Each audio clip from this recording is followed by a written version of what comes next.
డబ్బు, అనారోగ్యం, ఉద్యోగం, వ్యాపారం, అప్పులతో బాధపడుతున్నారా? మీకోసమే లాంచ్ యువర్ ఫ్యూచర్ ప్రోగ్రామ్.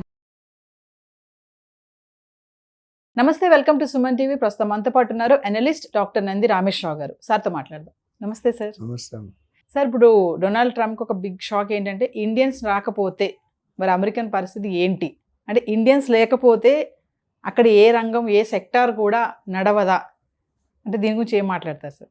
నడవదా అంటే చెప్పడం కష్టం మేడం, ఎందుకంటే ఇంతవరకు నేను అంతకుముందు కూడా మీకు చెప్పాను, every fourth engineer in the America is from India, every fourth engineer from India is from south, every fourth engineer from south is from United AP Telangana. ఇది స్టాటిస్టిక్స్.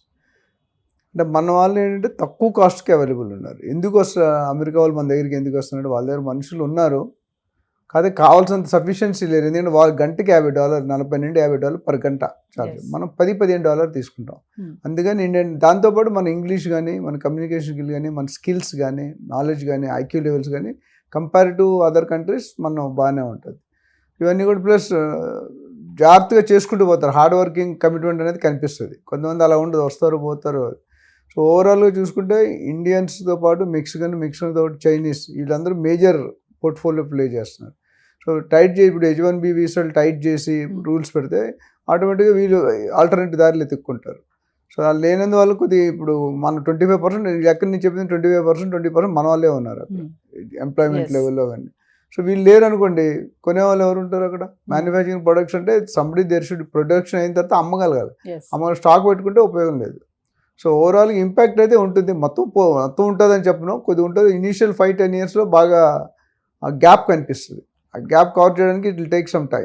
అంటే సార్, ఇప్పుడు మెక్సికన్, ఇండియా లాంటి దేశాలకు అవకాశాలు కల్పించకపోతే అమెరికన్ మ్యానుఫ్యాక్చరింగ్ సెక్టర్ దెబ్బతింటుందంటారా? పార్షల్లీ దెబ్బతింది, మొత్తం దెబ్బతింది. But డెఫినెట్గా దేర్ విల్ బి లో అవుట్పుట్.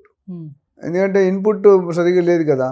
ఇప్పుడు అంతమంది అమెరికా వాళ్ళు ఉన్నా మన వాళ్ళు పిలిచి వాళ్ళు వీసా ఇచ్చి 3 సంవత్సరాలు, 5 సంవత్సరాలు, 7 సంవత్సరాలు రకరకాలుగా పెడుతున్నారు. పెట్టినప్పుడు ఆ ఇంపాక్ట్ అనేది కనిపిస్తుంది. ఎందుకంటే గ్యాప్ని ఫిల్ చేయడం అంత ఈజీ కాదు. ఇప్పుడు మనకున్న లిటరసీ రేట్ కానీ, మనకున్న గ్రోత్ కానీ, మనకున్న GDP కానీ మిగతా అన్ని కంట్రీలకి లేవు. కొన్ని కంట్రీలకి ఉన్నాయి, చైనా, జపాన్ తీస్తే మిగతా అంత లేవు. సో ఓవరాల్గా చూసుకుంటే ఇంపాక్ట్ అనేది పడుతుంది.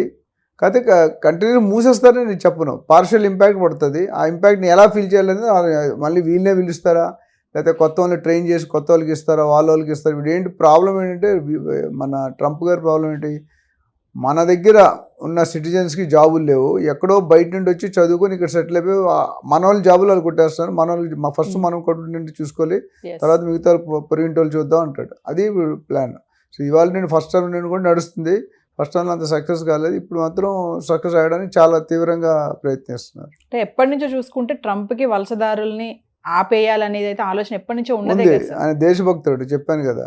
ఇప్పుడు అంటే తప్పేం లేదండి. అది మన దేశంలో మన ఫుడ్ లేకుండా వేరే వాళ్ళు ఫుడ్ చూడడం కరెక్ట్ కాదు.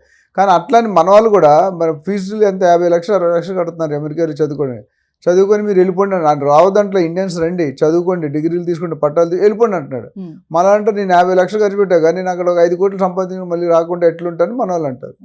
అయితే వారి యాక్టివిటీస్ ప్రకారం, నాలెడ్జ్ స్కిల్ మన పెర్ఫార్మెన్స్, డాక్టర్స్, ఇంజనీర్స్, ఇండస్ట్రీస్, నాకు తెలిసిన చాలా మంది బిజినెస్ గవర్నమెంట్ కంపెనీలో ఉన్నారు. అమెరికన్ గవర్నమెంట్లో ఇండియన్ పీపుల్.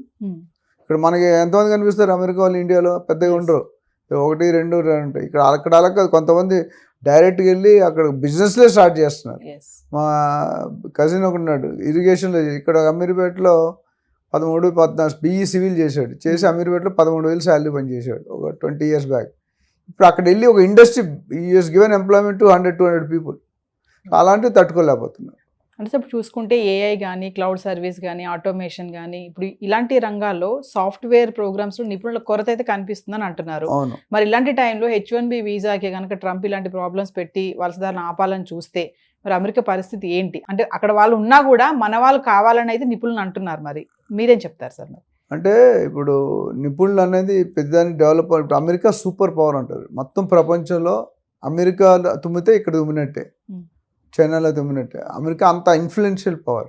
సో వాళ్ళు డెసిషన్ తీసుకునేది పబ్లిక్ రిలేషన్స్ కూడా దృష్టిలో పెట్టుకుంటారు.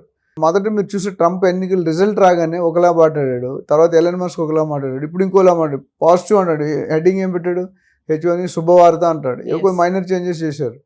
సో దాన్ని బట్టి చూసుకుంటే ఇంపాక్ట్ అనేది మన ఇంజనీర్స్ రిక్వైర్మెంట్ అయితే ఎంతైనా ఉంది, ఎందుకంటే గ్రోయింగ్ కంట్రీ అది. ఆల్రెడీ డెవలప్డ్ కంట్రీ, అందరికంటే నెంబర్ 1 ఉండాలనుకున్న కంట్రీ ప్రెసిడెంట్ మన అమెరికా ప్రెసిడెంట్ కంటే నాకు తెలిసి పెద్ద పొజిషన్ ఇంకా వరల్డ్లో లేదు. Is the final authority.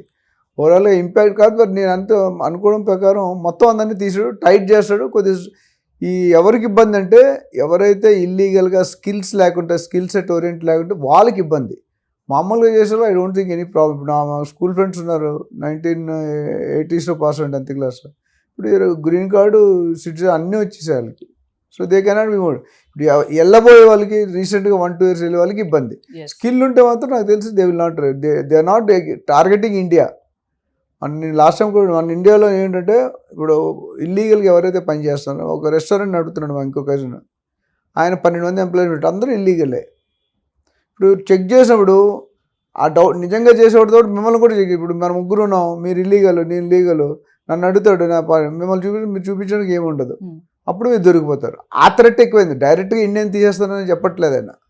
So impact అయితే అనేది ఉంటుంది. అమెరికా పరిస్థితి ఏం అవ్వదు, but definitely there is a gap, there is a slip between the cup and the lip అన్నట్టు కొన్ని రోజులు ఇబ్బంది పడాల్సిన అవసరం ఎంతైనా కనిపిస్తుంది. మన వాళ్ళని వదులుకోరు, ఎందుకంటే తక్కువ కాస్ట్, లేబర్ కాస్ట్ చాలా తక్కువ. బ్యాక్ అండ్ సర్వీస్ అన్ని ఇప్పుడు మన ఇండియాలోని ఇక్కడ హైదరాబాద్లో కూడా జరుగుతుంది. బిగ్గెస్ట్ ఆఫీస్ గూగుల్, ఏవి చూసుకున్నాం పెద్ద పెద్ద కంపెనీలు, IBM, మైక్రోసాఫ్ట్, ఇవన్నీ కూడా H1B వీసాలోనే మ్యాక్సిమం ఉన్నారు. ఇక్కడ నుండి అక్కడికి వెళ్ళినారు. So we have to wait and watch. డెఫినెట్గా వాళ్ళు కూడా రీథింక్ చేస్తారు. ఇప్పటికిప్పుడే ఈ గత 2 నెలల్లో కూడా చాలా చేంజ్లు అయినాయి. ముందు మొత్తం పంపించేస్తాం అన్నాడు, తర్వాత లిస్ట్ అన్నాడు, తర్వాత ఇది చైల్డ్ బర్త్ అన్నాడు. సో కొన్ని రిఫైన్గా ఫైనల్ స్టేజ్కి వస్తాయి. నాకు తెలిసి ఇప్పుడు ఇవాళ 16 కదా, సో రేపు నుండి ఇంప్లిమెంట్ అవుతాయి అన్నారు కొత్త rules. Wait and see. So ఈ వర్క్ ఏరియాస్ చూసుకుంటే ఇప్పుడు చైనా కానీ మెక్సికన్, ఇప్పుడు మన ఇండియన్సే కానీ, అంటే ఈ వర్క్స్ అనేవి డిఫరెంట్గా కేటగిరీస్గా డివైడ్ అయి ఉంటాయి సార్? డివైడ్ ఉంటాయి. డిఫరెంట్ వీసాలు ఉంటాయి. స్టూడెంట్ వీసా వేరు, OPT వేరు, L1 వేరు, చాలా ఉన్నాయండి. అవి రకాలు మనం చూసుకోవాలి. సో ఏదేమైనా సార్ ఫైనల్ అయితే ఇప్పుడు H1B వీసా కనుక ఆపేస్తే, అన్ని మన రూల్స్ కనుక మార్చేసి ఇవన్నీ చేస్తే గనక మరి అమెరికాకి ఇబ్బంది ఉంది అంటే ఫైనల్గా ఏం చెప్తారు? మరిగా ఇబ్బంది ఉన్నప్పుడు ప్రతి అధ్యక్షుడు కొత్తగా ప్రైమ్ మినిస్టర్, కొత్త సీఎం, కొత్త ప్రెసిడెంట్ అయినప్పుడు definitely they will get to bring some change. ఆ చేంజెస్ సెట్ కావడానికి టీథింగ్ ప్రాబ్లమ్స్ ఉంటాయి.